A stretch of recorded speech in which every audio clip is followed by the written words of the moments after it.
Hey, Karen Lynch here, Caldwell Banker. Thank you for tuning into my podcast, Real Estate Views, where my goal is to answer the question, what do I need to know about today's real estate market to buy or sell effectively? It's Thursday, and as promised, I will be sharing a short view into the real estate market. Let's get started. Today we're going to talk about home inspections and the value that it brings to a real estate transaction. Great. I have with me here today John Mulhern, who is the proprietor of Home Builders and Home Inspections. I know, John, that you just started officially with your inspection business about 4 years ago. Correct. But you've been building and renovating homes for over 27. Correct. So I think that qualifies you as an expert I hope so. in the home inspection business. But I know that there's a lot of standards out there with home inspections and conducting them on what to look for. But if you can tell folks, what are some of the major things that you look at in an inspection, and who actually hires you to do an inspection, and why? Well, great questions. So typically when we're hired, it's usually either a referral from a real estate agent, or somebody finds us online, or a referral from a friend or a neighbor. So most typical ways. When we're doing home inspections, there's a lot to look for. There are thousands of components to a home. So the major components that I look at, I'm looking for structural. So I'm looking for the roof. I'm looking for the structural components, the walls, the foundation, structural beams, columns. We're looking for all those. And then we're looking at mechanical.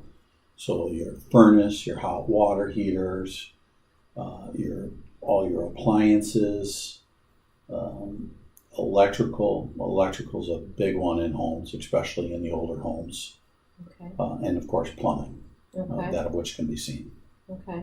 Do you recommend doing an inspection on a new construction home? Always, on all homes. Okay. But because one of two things happens. Either it's a home you're having built, and when you're having a new home built, then it really should be somebody looking at it through several key processes during construction.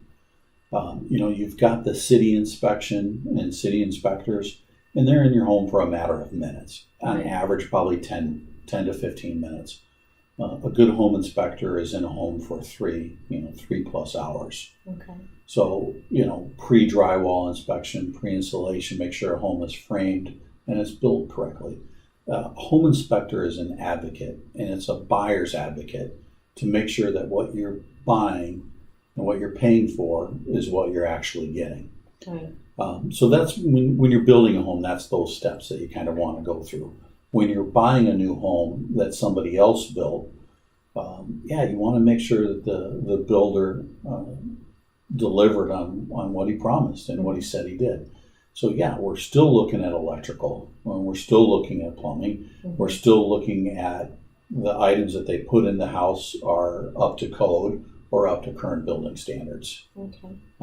And so again, before the buyer pays for that house or buys it, they're getting their worth. Right. Okay. Yeah. If that makes sense. Of course. Yes. Okay, great. And so a lot of people are always concerned about water damage in a home. Right. What specifically do you look for to identify if there had been water issues in a particular home? We can do a couple of things. So one, if you go into a home where the basement's finished and you can see any water stains or that it's ever had any water, if it's been freshly painted, is usually a warning indicator that somebody's trying to cover something. So we've got some specific areas that we're going to look at in that basement to see if they ever had any water, or if you're getting that musty smell. Then we'll look at that, and then if we have to take it to the next level, then we've got the equipment to be able to test for mold. So we'll put in that equipment. We'll take some air samples. We'll send that off to a lab, and if there's any mold in that house, typically we'll find it. Okay. So is that the only time then that you do a mold inspection or a mold test, if you will, when you either see possible water damage or you smell the air? Well, no, some people have some allergies and big concerns when they're buying a home, so they want that test done regardless. Okay. So all homes have mold. Mm-hmm.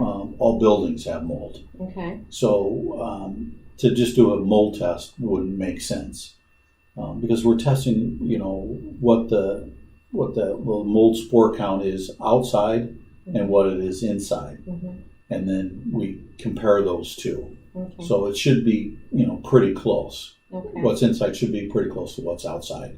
Okay. But if there's an older house and it's got a finished basement and it's got carpeting, maybe no sump pump, or we see anything or we smell anything, or we just may want to go ahead and do it. Okay. So other than water issues, what are some of the other problematic issues that you run across that if you were buying a house you'd be concerned about? I got to tell you, for me, the number one issue that I find on just about every single home, new or old, is electrical.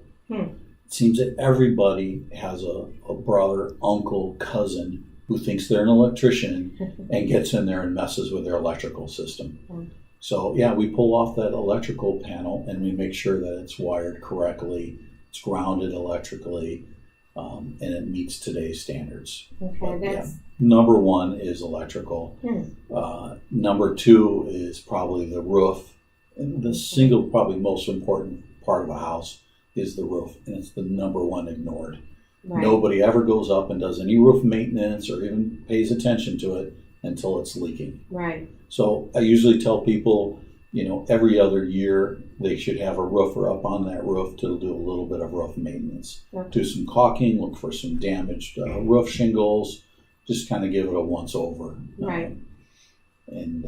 That's good advice because, they say what an average life of a roof is 20 to 25 years, and not everybody lives in that home for that long, so they don't think about it necessarily. Exactly. Yeah, exactly. Okay. So if you were in the market to purchase a home, I'm just looking at my notes here. Okay. I don't want to miss anything. If you were in a market to purchase a home, what are some of the items you may come up with in an inspection that you would not worry about?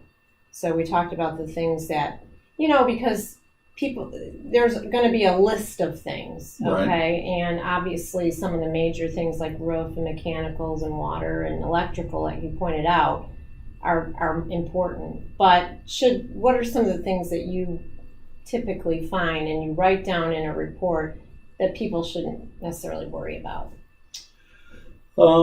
We see, especially in the Chicago area, we have a lot of older homes. Right. So, we'll go back to that electrical and GFI outlets. When a lot of these homes were built, kitchens and bathrooms didn't require GFI outlets. And so they're almost always on our list. But it's an inexpensive upgrade for a homeowner to have an electrician come out and put those in. And personally, I never recommend a homeowner doing anything electrical. Hire a licensed electrician to do it. Upgrade the kitchen, the bathrooms. If it's an unfinished basement, a garage, exterior outlets should all be GFIs. And then smoke detectors. I'll see every home inspection I do smoke detectors that look like they were put in 1972. A smoke detector really only lasts 5 to 7 years. And so when you purchase a home and you move in, those should all be thrown away, regardless of when they said they were replaced and new ones put in. And the codes have changed for those. So it used to be, you put one smoke detector in the hallway outside of the bedrooms. Now we want to see a smoke detector in every single sleeping bedroom, a combination smoke carbon monoxide tester in the hallways, and then a combo tester on every floor that can be occupied. No more 1 or 2 smoke detectors in a house. So we like to see those get upgraded. And they're inexpensive. Today you can buy that combo unit that's wireless. They're interconnected, and you can buy them online for about $50, and a homeowner can put those in themselves. If they can work a screwdriver, they can put in a smoke detector. That's really good advice. So a DIY that someone can actually do. Absolutely. Stay away from the electrical. But okay to put in smoke detectors. Absolutely. Great. Well, thank you so much, John, Sure, for anytime. joining me. Hopefully, I know that this will be great information for people to listen to and watch. So I appreciate you coming in and talking with me. Thank you for tuning in today. Whether you're following my podcast on Facebook, SoundCloud, or YouTube, don't miss the next episode. Like or subscribe now to Real Estate Views with Karen Lynch. Tune in and find news and views that you can use. See you next time.